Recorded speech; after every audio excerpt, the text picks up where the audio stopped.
ಎಲ್ಲ ವಿದ್ಯಾರ್ಥಿ ಬಂಧುಗಳಿಗೆ ನಮಸ್ಕಾರ. ನಾನು ಬಸವರಾಜ್ ಕೆ, ಸಹಾಯಕ ಪ್ರಾಧ್ಯಾಪಕ. ಇವತ್ತು ನಾವು ನಮ್ಮ ಭಾರತದ ರಾಜಕೀಯ ಪಕ್ಷಗಳ ಮಾನ್ಯತೆಗಳನ್ನು ಕುರಿತಾಗಿ ಚರ್ಚೆಯನ್ನು ಮಾಡೋಣ. Today we shall have the discussion on recognition of Indian political parties. ನಮಗೆ ಗೊತ್ತಿದ್ದಂಗೆ ಭಾರತ ದೇಶದಲ್ಲಿ ಬಹುಪಕ್ಷ ಪದ್ಧತಿ ಅನ್ನುವಂಥದ್ದು ಬೆಳವಣಿಗೆ ಆಗಿದೆ. ನಮ್ಮ ಭಾರತ ದೇಶದಲ್ಲಿ ಭಾಳಷ್ಟು ರಾಜಕೀಯ ಪಕ್ಷಗಳು ಇರ್ತಕ್ಕಂಥದ್ದನ್ನು ನಾವಿಲ್ಲಿ ಕಾಣ್ತೇವೆ. ಇತ್ತೀಚೆಗೆ ನಮ್ಮ ಚುನಾವಣಾ ಆಯೋಗ ಹೊರಡಿಸಿರ್ತಕ್ಕಂತಹ ಒಂದು ಮಾಹಿತಿಯ ಪ್ರಕಾರವಾಗಿ 2019 ಒಂದು ಇಸವಿಯಲ್ಲಿ ಹೆಚ್ಚು ಕಡಿಮೆ 2598 ನೋಂದಾಯಿತವಾದ ರಾಜಕೀಯ ಪಕ್ಷಗಳಿದ್ವು. 8 ರಾಷ್ಟ್ರೀಯ ಪಕ್ಷಗಳು ಹಾಗೂ 50ಕ್ಕಿಂತ ಹೆಚ್ಚಿನ ಪ್ರಾದೇಶಿಕವಾಗಿರ್ತಕ್ಕಂಥ ಪಕ್ಷಗಳು ಅಥವಾ ರಾಜಕೀಯ ಪಕ್ಷಗಳು ನಮ್ಮ ಭಾರತದಲ್ಲಿ ಅಸ್ತಿತ್ವ ಇರ್ತಕ್ಕಂಥದ್ದನ್ನು ನಾವು ನೋಡ್ತೀವಿ. As you know that in India multi-party system has been developed. The number of political parties in India are more when compared to any other democratic nations in the world. According to the recent information that has been published by the Election Commission of India, there are more than 2,598 registered political parties, among which 8 are national and more than 50 are state or regional parties. Then who has the authority to recognize the political parties? ಹಾಗಾದರೆ ನಮ್ಮ ಭಾರತದಲ್ಲಿ ಈ ರಾಜಕೀಯ ಪಕ್ಷಗಳಿಗೆ ಮಾನ್ಯತೆ ನೀಡುವ ಅಧಿಕಾರ ಯಾರಿಗಿದೆ ಅನ್ನೋದನ್ನು ನಾವು ಸ್ವಲ್ಪ ತಿಳ್ಕೊಂಬೋಣ. ನಾನು ಆಗಲೇ ಹೇಳ್ದಂಗೆ ನಮ್ಮ ಭಾರತದ ಚುನಾವಣಾ ಆಯೋಗಕ್ಕೆ ನಮ್ಮ ದೇಶದ ರಾಜಕೀಯ ಪಕ್ಷಗಳಿಗೆ ಅವುಗಳು ಚುನಾವಣೆಯಲ್ಲಿ ನೀಡಿರ್ತಕ್ಕಂಥ ಅಥವಾ ಚುನಾವಣೆಗಳಲ್ಲಿ ಪಡೆದಿರ್ತಕ್ಕಂಥ ಫಲಿತಾಂಶಗಳ ಆಧಾರದ ಮೇಲೆ ಅವುಗಳಿಗೆ ಮಾನ್ಯತೆ ನೀಡುವಂಥ ಅಧಿಕಾರವನ್ನು ಭಾರತೀಯ ಚುನಾವಣಾ ಆಯೋಗ ಹೊಂದಿದೆ. ಭಾರತೀಯ ಚುನಾವಣಾ ಆಯೋಗ ಅವುಗಳ ಒಂದು ಪರ್ಫಾರ್ಮೆನ್ಸ್ ಅನ್ನು ನೋಡಿ ಆ ಒಂದು ರಾಜಕೀಯ ಪಕ್ಷಗಳಿಗೆ ಮಾನ್ಯತೆಯನ್ನು ನೀಡ್ತಕ್ಕಂಥದ್ದನ್ನು ನಾವಿಲ್ಲಿ ಕಾಣ್ತೇವೆ. The election commission of India has the authority to recognise or to give the status of national or regional or local parties in India. ಈಗ ರಾಷ್ಟ್ರೀಯ ಪಕ್ಷಗಳು ಅಂದರೆ ಯಾವುವು ಮತ್ತು ರಾಜ್ಯ ಅಥವಾ ಪ್ರಾದೇಶಿಕ ಪಕ್ಷಗಳು ಅಂದರೆ ಯಾವುವು ಅನ್ನೋದನ್ನು ನಾವಿಲ್ಲಿ ನೋಡ್ತಾ ಹೋಗೋಣ. ಮೊದಲನೇದಾಗಿ ರಾಷ್ಟ್ರೀಯ ಪಕ್ಷಗಳು. ಇಲ್ಲಿ ರಾಷ್ಟ್ರೀಯ ಪಕ್ಷಗಳು ಅಂದರೆ ಯಾವುವು? ರಾಷ್ಟ್ರೀಯ ಪಕ್ಷಗಳಾಗಬೇಕಂದ್ರೆ ಅವುಗಳಿಗೆ ಯಾವೆಲ್ಲ ಒಂದು ಕಂಡೀಷನ್ಗಳು ಇರಬೇಕು ಅನ್ನೋದನ್ನು ನಾವಿಲ್ಲಿ ನೋಡ್ತಾ ಹೋಗೋಣ. ನಾವು we shall have the discussion on the recognisation of national party and regional party. What is the base for recognizing as national or regional or state parties in India? ಇಲ್ಲಿ 2013 ಪ್ರಕಾರವಾಗಿ ಯಾವುದೇ ಒಂದು ಪಕ್ಷವನ್ನು ರಾಷ್ಟ್ರೀಯ ಪಕ್ಷ ಅಂಥೇಳಿ ಗುರುತಿಸಬೇಕಾದ್ರೆ ಈ ಕೆಳಗಿನ ಪ್ರಮುಖವಾಗಿರ್ತಕ್ಕಂಥ ಅಂಶಗಳನ್ನು ಆಧಾರವಾಗಿ ಇಟ್ಕೊಂಡು ಅಂತಹ ಒಂದು ಪಕ್ಷವನ್ನು ರಾಷ್ಟ್ರೀಯ ಪಕ್ಷ ಅಂಥೇಳಿ ಘೋಷಣೆಯನ್ನು ಮಾಡಲಾಗುತ್ತೆ. ಈಗ ನಮ್ಮ ಭಾರತ ದೇಶದಲ್ಲಿ ನಮ್ಮ ಭಾರತದ ಚುನಾವಣಾ ಆಯೋಗ ಯಾವ ಯಾವ ಅಂಶಗಳ ಆಧಾರದ ಮೇಲೆ ಒಂದು ರಾಜಕೀಯ ಪಕ್ಷವನ್ನು ರಾಷ್ಟ್ರೀಯ ಅಥವಾ ರಾಜ್ಯ ಪಕ್ಷ ಎಂದು ಮನ್ನಣೆ ನೀಡುತ್ತೆ ಅನ್ನೋದನ್ನು ತಿಳ್ಕೊಳ್ತಾ ಹೋಗೋಣ. ಇಲ್ಲಿ ಮೊದಲನೇದಾಗಿ ರಾಷ್ಟ್ರೀಯ ಪಕ್ಷವನ್ನು ಮಾನ್ಯತೆ ಕೊಡೋದು ಅಂದರೆ ರಾಷ್ಟ್ರೀಯ ಪಕ್ಷದ ಮಾನ್ಯತೆಯನ್ನು ಎಂತಹ ರಾಜಕೀಯ ಪಕ್ಷಕ್ಕೆ ಕೊಡಲಾಗುತ್ತೆ, ಯಾವ ಯಾವ ಅಂಶಗಳ ಆಧಾರದ ಮೇಲೆ ಒಂದು ಪಕ್ಷವನ್ನು ರಾಷ್ಟ್ರೀಯ ಪಕ್ಷ ಅಂಥೇಳಿ ಇಲ್ಲಿ ಘೋಷಣೆ ಮಾಡಲಾಗುತ್ತೆ ಅನ್ನೋದನ್ನು ನಾವಿಲ್ಲಿ ನೋಡ್ತಾ ಹೋಗೋಣ. ಅದರಲ್ಲಿ ಒಂದನೇದಾಗಿರ್ತಕ್ಕಂಥ ಅಂಶ ಸಾರ್ವತ್ರಿಕ ಚುನಾವಣೆಯಲ್ಲಿ ಅಂದರೆ ಲೋಕಸಭೆ ಅಥವಾ ವಿಧಾನಸಭೆ ಚುನಾವಣೆಯಲ್ಲಿ ಒಂದು ರಾಜಕೀಯ ಪಕ್ಷ 4 ಅಥವಾ ಹೆಚ್ಚಿನ ರಾಜ್ಯಗಳಲ್ಲಿ ಕನಿಷ್ಠ 6% ಹೆಚ್ಚು ಊರ್ಜಿತ ಮತಗಳನ್ನು ಪಡೆದು ಮತ್ತು ಕನಿಷ್ಠ 4 ಲೋಕಸಭಾ ಸ್ಥಾನಗಳನ್ನು ಪಡೆದಿದ್ದರೆ ಅಂತಹ ರಾಜಕೀಯ ಪಕ್ಷವನ್ನು ರಾಷ್ಟ್ರೀಯ ಪಕ್ಷ ಎಂದು ಘೋಷಣೆ ಮಾಡಲಾಗುತ್ತೆ. ಅಂದರೆ ಆ ಪಕ್ಷವನ್ನು ರಾಷ್ಟ್ರೀಯ ಪಕ್ಷ ಮಾನ್ಯತೆಯನ್ನು ನೀಡಲಾಗುತ್ತೆ. Conditions to recognise a national party.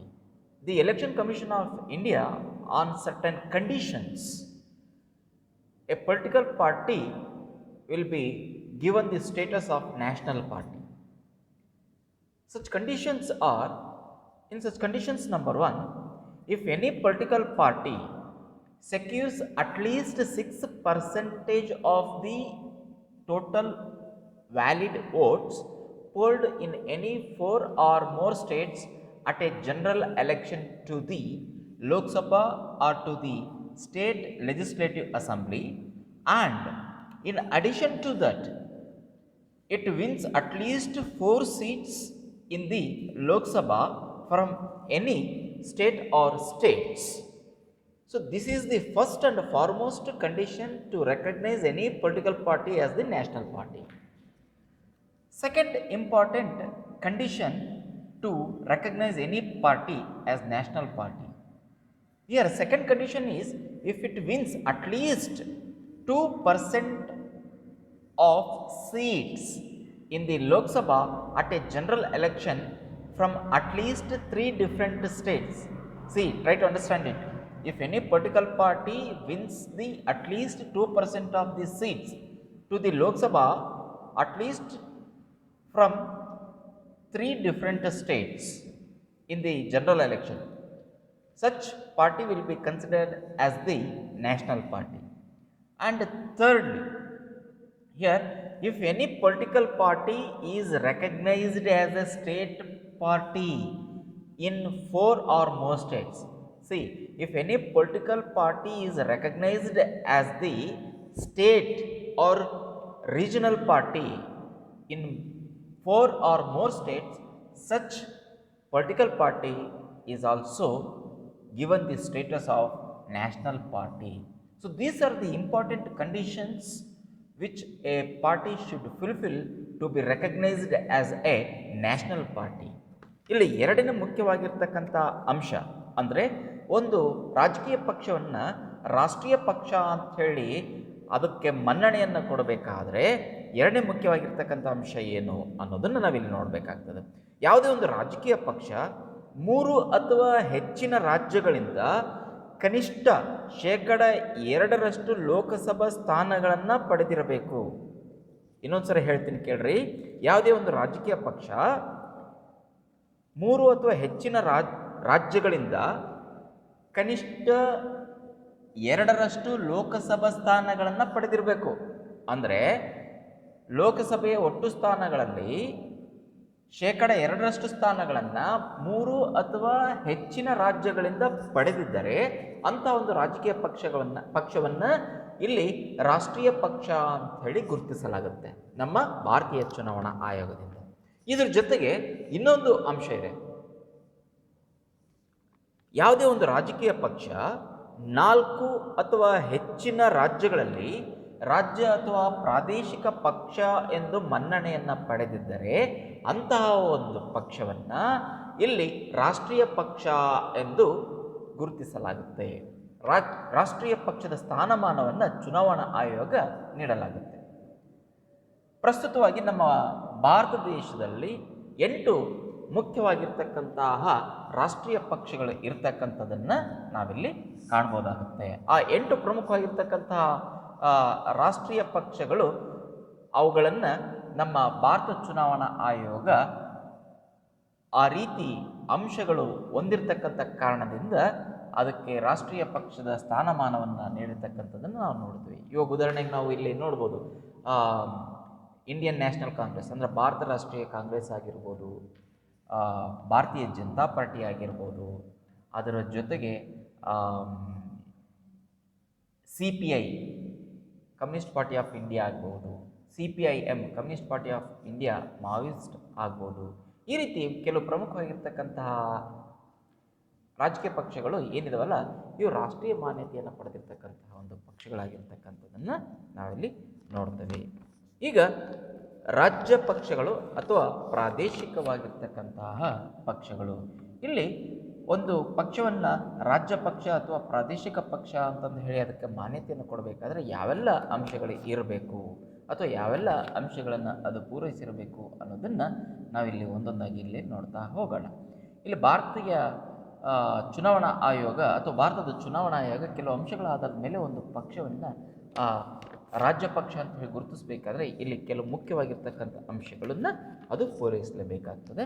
ಅದನ್ನು ನಾವು ನೋಡೋದಾದರೆ ಮೊದಲನೇದಾಗಿರ್ತಕ್ಕಂಥದ್ದು ಒಂದು ರಾಜಕೀಯ ಪಕ್ಷ ಇಲ್ಲಿ ರಾಜ್ಯ ವಿಧಾನಸಭೆ ಚುನಾವಣೆಯಲ್ಲಿ ಕನಿಷ್ಠ 6ಕ್ಕಿಂತ ಹೆಚ್ಚಿನ ಊರ್ಜಿತ ಮತಗಳನ್ನು ಪಡೆದು ಮತ್ತು 2 ವಿಧಾನಸಭಾ ಸ್ಥಾನಗಳನ್ನು ಪಡೆದಿರಬೇಕು.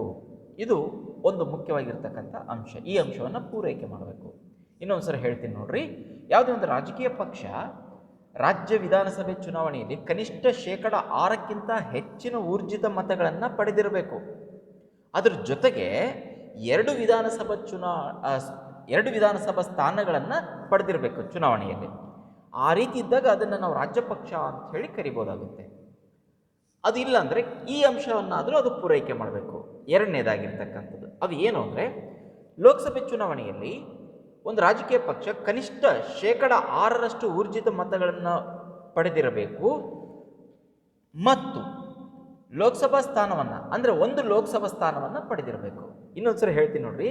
ಒಂದು ರಾಜಕೀಯ ಪಕ್ಷ ಲೋಕಸಭಾ ಚುನಾವಣೆಯಲ್ಲಿ ಕನಿಷ್ಠ 6% ಊರ್ಜಿತ ಮತಗಳನ್ನು ಪಡೆದು ಅದರ ಜೊತೆಗೆ ಒಂದು ಲೋಕಸಭಾ ಸ್ಥಾನವನ್ನು ಪಡೆದಿರಬೇಕು. ಇದರ ಜೊತೆಗೆ ಈ ಅಂಶ ಇಲ್ಲದ್ರೆ ಈ ಅಂಶವನ್ನಾದರೂ ಅದು ಪೂರೈಕೆ ಮಾಡಬೇಕು ಅಂತೇಳಿ ಇಲ್ಲಿ ಹೇಳಲಾಗಿದೆ. ಅದು ಏನು ಅಂದರೆ, ಮೂರನೇದಾಗಿರ್ತಕ್ಕಂಥದ್ದು ವಿಧಾನಸಭೆ ಚುನಾವಣೆಯಲ್ಲಿ 3% ಅಥವಾ 3 ಸ್ಥಾನಗಳನ್ನಾದರೂ ಪಡಿಬೇಕು. ಅಂದರೆ ಒಂದು ರಾಜಕೀಯ ಪಕ್ಷ ಆ ರಾಜ್ಯ ವಿಧಾನಸಭೆಯಲ್ಲಿ ಒಟ್ಟು ವಿಧಾನಸಭಾ ಸ್ಥಾನಗಳ 3% ಸ್ಥಾನಗಳನ್ನಾದರೂ ಪಡೆದಿರಬೇಕು ಅಥವಾ 3 ಸ್ಥಾನಗಳನ್ನಾದರೂ ಅದು ಗೆದ್ದಿರಬೇಕು. ಸೊ ಹಾಗಿದ್ದಾಗ ಅದನ್ನು ನಾವಿಲ್ಲಿ ಒಂದು ರಾಜ್ಯ ಪಕ್ಷ ಅಥವಾ ಪ್ರಾದೇಶಿಕ ಪಕ್ಷ ಅಂತ ಹೇಳಿ ಕರೀಲಿಕ್ಕೆ ಸಾಧ್ಯ ಆಗುತ್ತೆ. ಇದರ ಜೊತೆಗೆ ಇನ್ನೊಂದು ಕಂಡೀಷನ್ ಇದೆ, ಅಂದರೆ ಇನ್ನೊಂದು ಅಂಶ. ಒಂದು ರಾಜ್ಯದ ಲೋಕಸಭಾ ಸ್ಥಾನಗಳಲ್ಲಿ, ಅಂದರೆ ಒಂದು ರಾಜ್ಯದಲ್ಲಿರ್ತಕ್ಕಂಥ ಲೋಕಸಭಾ ಸ್ಥಾನಗಳಲ್ಲಿ 25 ಸ್ಥಾನಕ್ಕೆ ಒಂದು ಸ್ಥಾನವನ್ನು ಪಡೆದಿರಬೇಕು. ಅಂದರೆ ಒಂದು ರಾಜ್ಯದಲ್ಲಿ 25 ಸ್ಥಾನ ಲೋಕಸಭೆ ಸ್ಥಾನಗಳಿದಾವೆ ಅಂದರೆ ಆ 25ಕ್ಕೆ ಒಂದು ಸ್ಥಾನವನ್ನಾದರೂ ಒಂದು ಪಕ್ಷ ಪಡೆದಿದ್ರೆ ಅದನ್ನು ಇಲ್ಲಿ ಪ್ರಾದೇಶಿಕ ಅಥವಾ ರಾಜ್ಯ ಪಕ್ಷ ಅಂತ ಹೇಳಿ ಗುರುತು ಅಥವಾ ಒಂದು ಮಾನ್ಯತೆಯನ್ನು ಅದಕ್ಕೆ ನೀಡಲಾಗುತ್ತೆ.